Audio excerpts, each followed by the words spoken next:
Hey guys, welcome to the workshop. In today's video, I wanted to bring you along the process of me making this really simple wooden shelf to hold books on the wall. So stick around.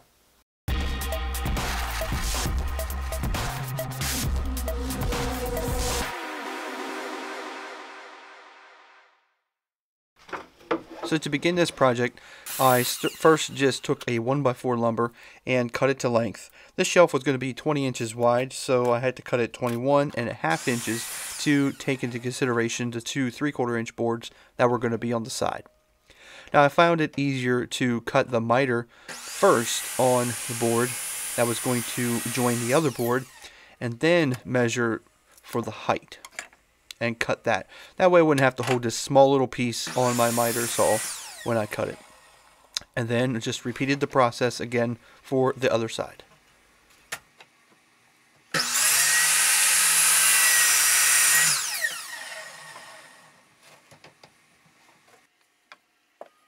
So here's a rough look at what this is going to be.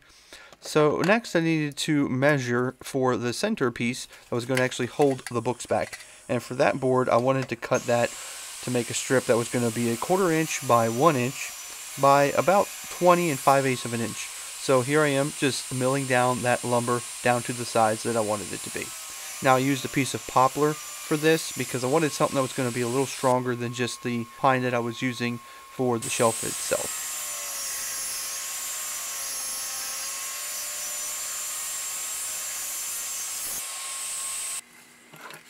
So the ends of these needed to recess a little bit into the boards on either side. So what I wanted to do was cut a little mortise into this board.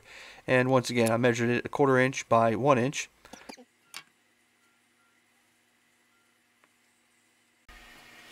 Marked it all out, and then using my straight edge, created myself a chisel wall with my marking knife.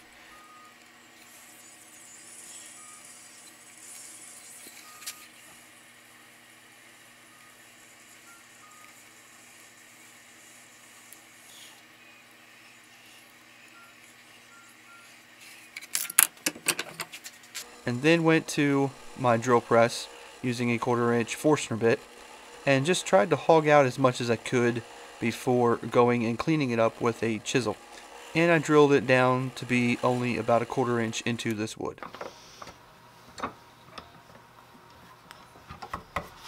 Once I had the hole pretty well hogged out with the Forstner bit, it was time to take a small chisel and make sure it's very nice and sharp. And I didn't even use a hammer for this, just basically with my hand, and clean it out the best I could.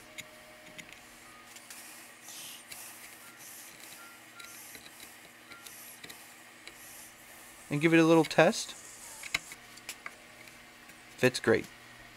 Then I did the same exact thing for the other side.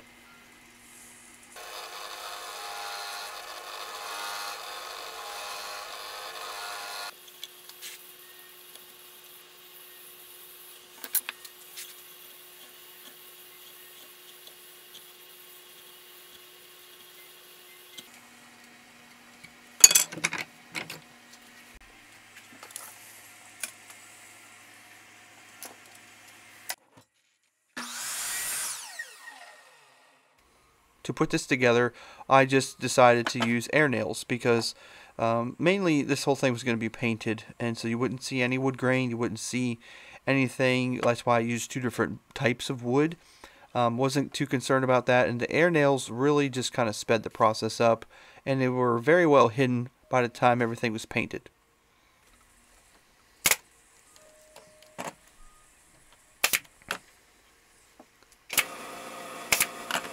So to mount this on the wall, I wanted to put a keyhole on the back of the sides. And to do that, I just marked down about 3/4 of an inch and made this about a whole inch so that it would be long enough for the screw head to go into it and slide up pretty well.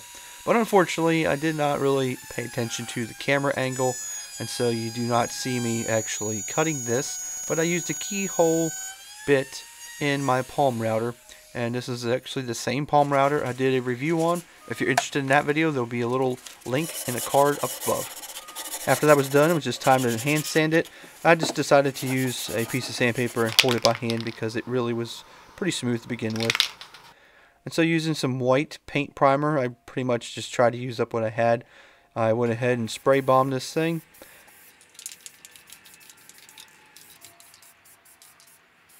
And once that was dry, it was pretty much ready to be sent to my sister's house.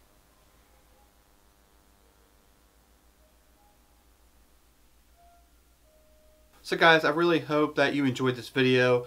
These things are actually headed to my sister's house. She needed these and wanted these for some books for her little boy. So if you like this, please leave a comment down below and give me a thumbs up on this video. And also, if you haven't already, consider subscribing to this channel because I do a lot of things like this. I also do a lot of tips on this channel and also do a lot of DIY things. So guys, thank you for watching this video. I'll see you next time right here in the workshop.